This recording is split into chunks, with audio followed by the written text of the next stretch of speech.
Welcome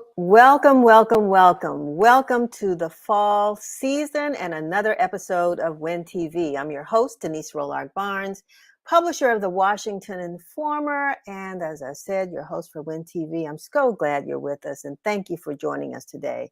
I hope you've had a chance to pick up a copy of this week's Washington Informer. We did it again. Almost 58 years old, Chevy. Can you believe it? October 16th will be our 58th birthday. So, but yeah, we're almost there. So I hope that you pick up a copy of the Informer. You can read the digital edition online at WashingtonInformer.com. And we also had a special edition this week because, of course, next week is the Congressional Black Caucus Foundation's 51st annual legislative weekend. So I don't know, or legislative conference. I don't know if you all are going to be in town, whether you're going to come down to the convention center. It's a free event. Of course, we got an opportunity last week to interview the new president and CEO of the Congressional Black Caucus Foundation. So their conference is coming up next week, September the 28th through October the 1st at the Walter E. Washington Convention Center. So maybe we'll see you there. We hope so. If you're watching on Facebook, go ahead and hit share so your followers can see the broadcast. And if you're watching on Twitter, be sure to follow us and we'll follow you back. And be sure to subscribe to our YouTube channel, which is Washington Informer TV. That's one word, Washington Informer TV, no spaces in between. So subscribe to us on the YouTube channel. We're hoping that as I said, we are really inviting you to follow us and we will follow you back and just help to build an informer community. That's what we want to do. So we appreciate everyone who has decided to follow us and who's watching this show today.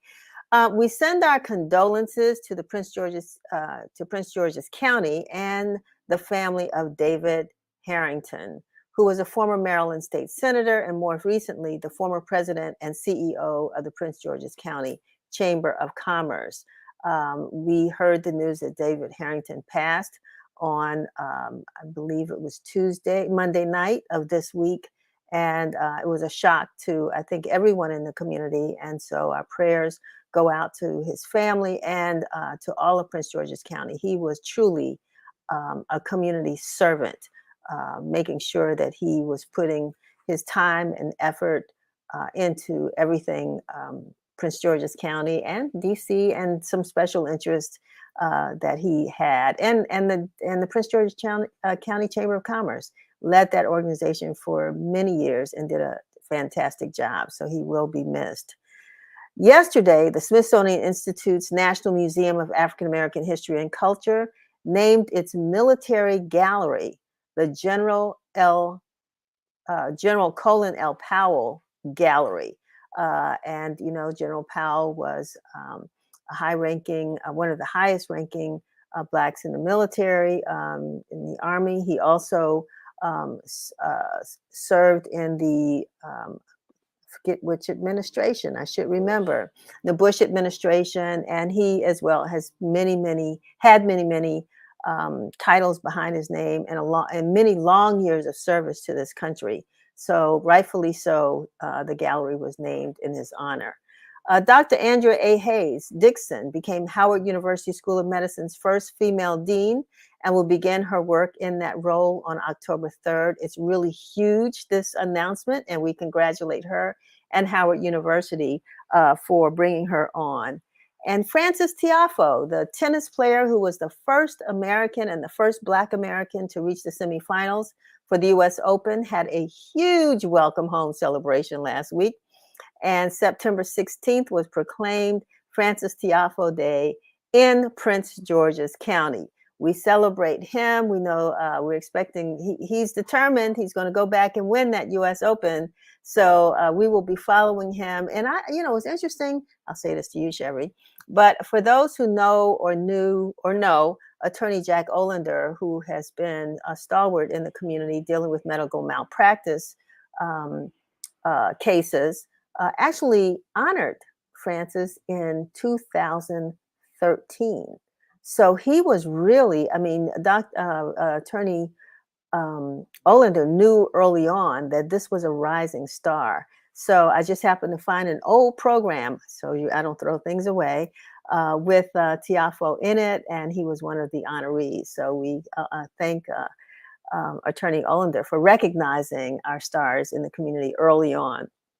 On September 29, JP Morgan Chase and Women of Color and Capital are offering a free financial health and investment workshop for women. The Guide to Financial Freedom Investing 101 workshop will be held at 875 15th Street Northwest from 6 to 7:30 p.m. That's on September the 29th, from 6 to 7:30 p.m. And the workshop will be held at 875 15th Street Northwest. If I was going to be in town, I certainly would be there. You cannot get enough information about how to manage your personal finances, how to grow your business. And I'm so glad for the guests that we're going to have on today to talk about that, and to keep yourself up to date with what's going on. I mean, we're have come through this pandemic. It had a great impact on our financial well-being.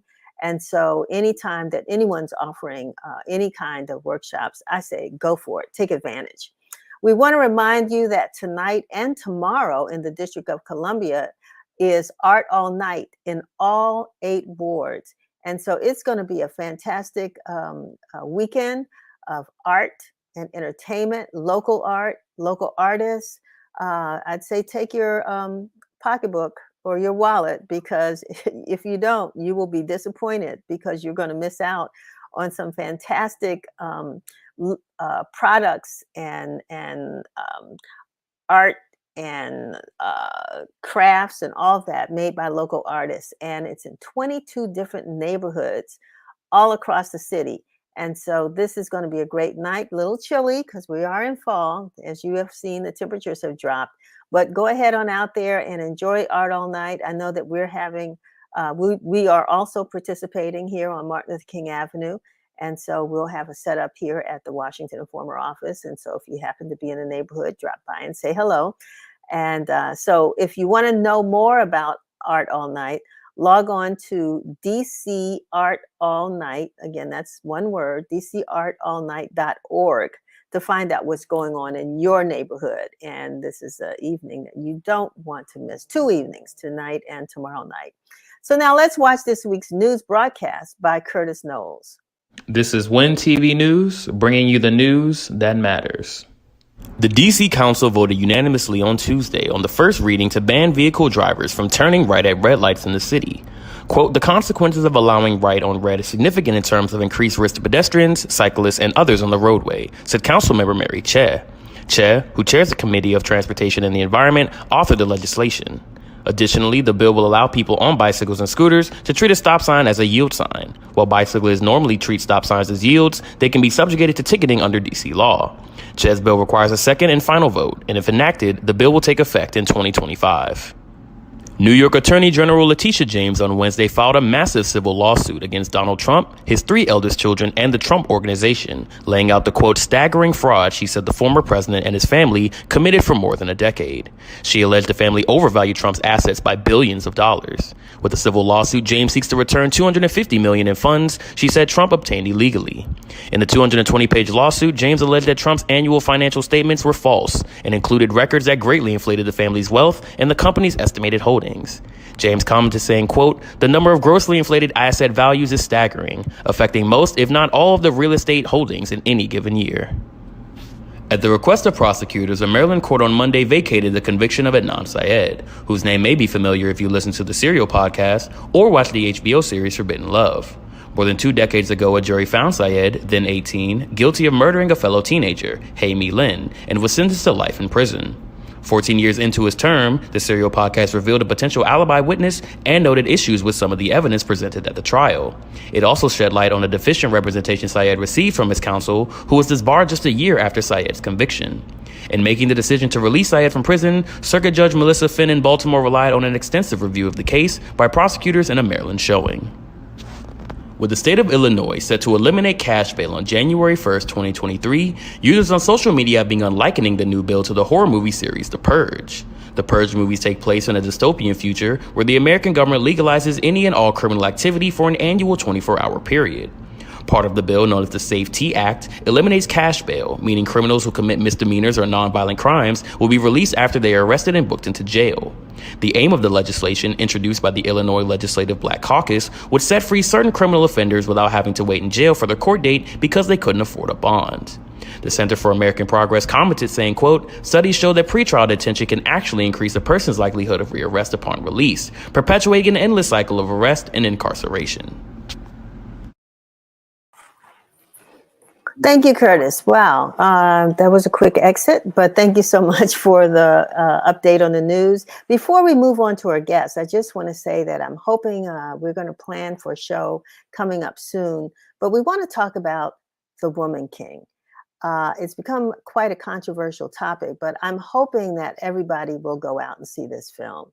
I do not recommend those who are suggesting that we boycott the film. It is, in my opinion, I think a great production done by Viola Davis and the team, and it's worth seeing. But I think more importantly is to really know about those women warriors. This is a true story. And while The Woman King really kind of looks at, it weaves the history of the Dahomey Kingdom and the women warriors, there is really more to say historically about that time in history and how they actually did help to save, to end slavery in the, what am I trying to say, the slave trade in Benin, and the role that they played in making sure that that happened. So anyway, I don't want to get too deep into that right now, but I think I'm just recommending that you go see it, because when we have that conversation, we'd love all of you all to join in to talk about that movie, that film with us. So in the end, go see it. Joining WIN TV today are Dr. Kenneth L. Harris, President and CEO of the National Business League, with Charles H. Dubow III, President and CEO of the National Black Chamber of Commerce. And they're here to talk about why the two organizations decided to come together to help achieve economic progress in the African American community. We also have Shervin Joseph, the diversity manager and loan officer for the Fitzgerald Financial Group, a division of Town Bank Mortgage, and he will be here to tell us how we can realize the dream of homeownership through his virtual seminars and Shervin Speaks podcast. Again, you can never consume too much information. As Kathy Hughes and the folks over at Radio One used to say, information is power. September is National Sickle Cell Awareness Month, and Yvonne Smith, a sickle cell warrior living and thriving despite the disease, will be here to share her story. And our Lifetime Entertainment reporter, Brenda Seiler, will close out the broadcast in a conversation with Isisara Bey, artistic director of the March on Washington Film Festival, which takes place September 28th through October 2nd. So that's our lineup, and we're going to go ahead and jump into a conversation now with Dr. Harris. Are you there? Hey, there you are. How are you? I am doing well, Denise. Thank you so much for having me on your program today. My pleasure. And Mr. Dubow, glad to have you on as well. How are you? I'm fantastic, and I am loving every moment of being part of the show and hearing all the information. And it's certainly in the professional level you're delivering it. It's really an attribute, and I'm honored to be with us today. Well, thank you. Thank you so very much. Before we go into why the two organizations have come together, I think it's important for us to take a moment to recognize the former president of the National Black Chamber of Commerce, Mr. Why did I just forget? Harry Alford. Thank you. I was going to say Alfred, but Harry Alford, yes, who passed earlier this year. And can either of you just talk about his legacy and what he meant to you, Mr. Dubow? Yes.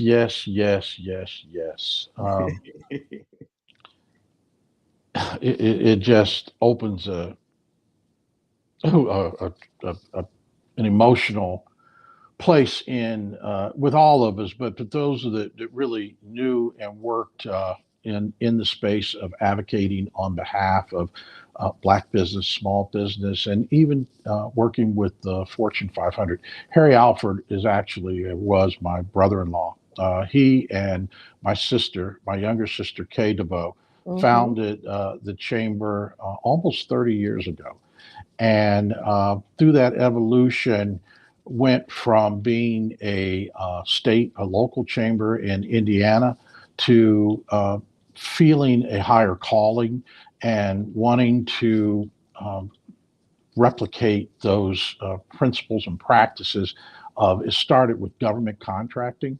But nonetheless, Harry was a strong advocate, just so pure and honest he couldn't help himself. And if he saw something that he believed was true or factual, then that's what he went with. And he was nonpartisan. And even though a lot of the activities and the things that we did often veered more like to the Republican side, contrary to common language, we really just went with the best proposition for our constituency. And they'll just be dearly missed. However, this is NBCC 2.0, and I've kind of defaulted into a leadership role of it and guiding and taking us to this, which you could almost measure as a milestone, the post pandemic era, but more than anything, the we got to survive era. And regardless of what uh, challenges are placed in front of us, all of us as human beings on this planet, we're here now to come together to kind of filter out the impurities or the distractions and really focus on the essentials and the principles and certainly the legacies of all the best practices of all the things that have come before us, which is really what is the catalyst for uh, coming together with the National Business League to conceive and create the National Alliance for Black Business. Wonderful. You know, the National Business League, of course, has a long legacy as well. And your founder, I haven't done all of my research. I can't remember. Help me out, uh, Well, Dr. I, Harris, well, the one, founder of the National Business League. yeah, no question. Denise and again, we remember Harry and Kay and the work that was done, serving in a significant time and space as an advocate, a fearless advocate for Black business. But as the 16th president and CEO of the National Business League, which is the nation's first and oldest trade association for Black business, founded, Right. of course, by the iconic and legendary Booker T. Washington on August the Thank you. 23rd, 1900. How could I forget? Absolutely. We are celebrating our Oh, 122nd year in existence as of last month. And, to be honest, in order for us to truly bring value and impact to the more than 3.2 million Black businesses in this country and the millions across the globe, Black organizations need to collaborate, have a collective vision, and a unified Black economic agenda. And if we are to see systemic change in the trajectory towards helping Black businesses build capacity, scope, and scale, and to compete in the global marketplace, we have to start to align. And there's no reason, because this comes from our African heritage as a collective body, and to not operate in a siloed way of operation, achieving no results. So this is significant. It's historic. We're proud to be associated with the National Black Chamber of Commerce. And like Charles just said, this is 2.0. We're moving into the new knowledge-based economy and digital age. And we look forward to participating meaningfully with measurable results. the one thing I think is we've talked about this on earlier shows, and how I think within our community now, the word collaboration as opposed to competition is becoming and not only an acceptable term, but a worthwhile endeavor. And like you said, with the two organizations coming together, two very significant organizations with very, very significant histories coming together now is I mean, it's Unprecedented. special, right? Exactly. So with that coming together now, will there be a new name? I mean, how will you all function now? You come together as one unified organization, or will there still be the two? How does that work? Definitely separate and independent, but collective. Okay, all right. Yeah, absolutely. But Charles, you want to go first? Absolutely, that there is that you know that it was. I'm thinking about the comparison you made between competition and collaboration, and we are two organizations that maybe unbeknownst to even ourselves, there's a perception of which multiple choice do you choose, which and for what service. So in our discussions and some of the discovery that came about in some of the other collaborations and coalitions and things that we were participating in, we realized that it was a common goal. There were common needs, that in many cases we have the same constituency, but the challenges are just unlimited. I mean, there are so many things that are put out here to challenge the opportunities, the resources, and one of the key things, the knowledge. What information do we have to act upon? So the National Black Chamber of Commerce will always maintain its autonomy, but the commonality that we found with the National Business League was, in fact, the origins, the genesis, if you will, of who are we, where did we come from, and looking back and just saying, what's the history of this? Who knows that every time there is a generational change or a legacy change or any of these kinds of things, do we always have to start over? And we don't. The principles that Booker T. Washington wrote and documented, as well as being an academician in the science, we believe that business is in fact a science, and that there are some black and white issues and elements to the principles of it. And as Ken so eloquently touched on, the capacity, the scope, and the scale, not to mention doing business with each other. We can find opportunities. We are not necessarily limited by who gives us what. You know, we So are so all God's children. if I can jump in really quickly, and maybe Ken, you can address this. If I am, which I am, a business owner, and I had to choose or was trying to choose, do I join the National Business League or do I join the National Black Chamber? What help, what do both It- organizations yeah. offer that help me to make that decision to do Well, one or both? yeah, and again, I think it goes back to your earlier point of competition versus collaboration. When it comes to business formation, it's all hands on deck, and any resource that's available to you, you should take advantage of.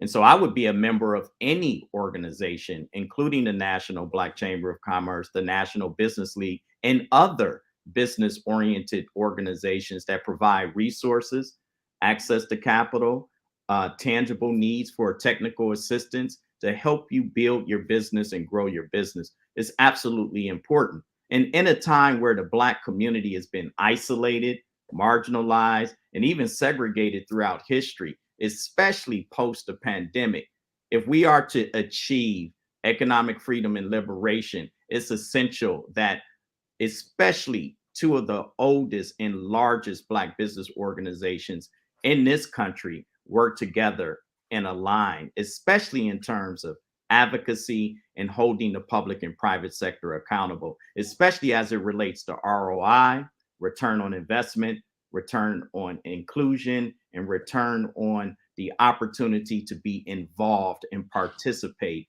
in society's economic mainstream. And that's what we're here to do. So on Tuesday, September the 27th, as a historic endeavor, the National Business League and the National Black Chamber of Commerce are coming together. We are hosting the State of Black Business Luncheon at the National Press Club in Washington, D.C. And we're going to do three things. One, talk about Black business solutions for Black business problems, make a historic partnership announcement, and forecast a cooperative Black business agenda to help improve the economic circumstances and experiences today in the Black community. That's fantastic, and that you led me to my question. Actually answered my question about what's going to happen on Tuesday, and that's good news. And especially at a time now. I mean, this is we're still in the sort of the throes of Mr. Floyd, who was killed. Major businesses now are really beginning to look at Black businesses and utilizing the resources that we have more. But yet we went through a pandemic, so a lot of our businesses struggled as a result of that. So it sounds like you're going to be addressing all of those issues on Tuesday. Absolutely. Wonderful. So thank you. I'm really glad that you're coming together, that you use the WIN TV as an opportunity to make that announcement. And we certainly will be there on Tuesday at the National Press Club to get the story. That's page 1 for us. I don't know about others. Thank you for that. So we will definitely be there. And I want to thank the two of you all for being with us today. Thank All right, you. we'll see you next Thank week. you. And thank you so much. Thank All right. you. All righty. Okay. Bye-bye. Bye-bye. So we're not through talking about business, and we're not through talking about financial literacy, home ownership. That's why I'm so proud to bring on Shervin Joseph to the show. And he is the Diversity Outreach Manager and Mortgage Loan Officer at Fitzgerald Financial Group. Mr. Joseph, welcome to WIN TV. Well, thank you, Denise. It's a pleasure to be here, and we appreciate the opportunity to be with you and the Washington Informer. Great And honor we're not for us. having any technical problems right now, so that is wonderful. It is absolutely wonderful. I have to tell you, Chevrie's amazing. So thank you again. So tell me about the Fitzgerald Financial Group. Generally, what is that? What do you all do? Fitzgerald Financial Group we're a mortgage banker. We're a division of Town Bank Mortgage. There are about 5,000 banks in the United States, and Forbes magazine earlier this year named us number 9th performing bank in the country. So we're based out of Virginia Beach. We're up and down the East Coast, and we are in some Midwest states. And I'm talking about our mortgage arm and our mortgage division. But Fitzgerald Financial is around the Beltway, and again, we perform up and down the East Coast as well. Wonderful. Well, for full disclosure, I have to let our viewers know that Town Bank is a supporter of the Washington Informer and also advertising with us. So we're really even super excited to have you on to talk about the series of virtual seminars and the podcast that you're going to be making available to folks around the DMV. Can you talk about that? Well, yes. A series is important for many reasons. If people of color hope to close the wealth gap and the home ownership gap, which is currently at 75% for white Americans and 44% for Black Americans, according to the U.S. Census Bureau, it's imperative that people of color receive an accurate education on the value of home ownership and understand the process of how to become a homeowner. It is absolutely critical that we focus and we learn.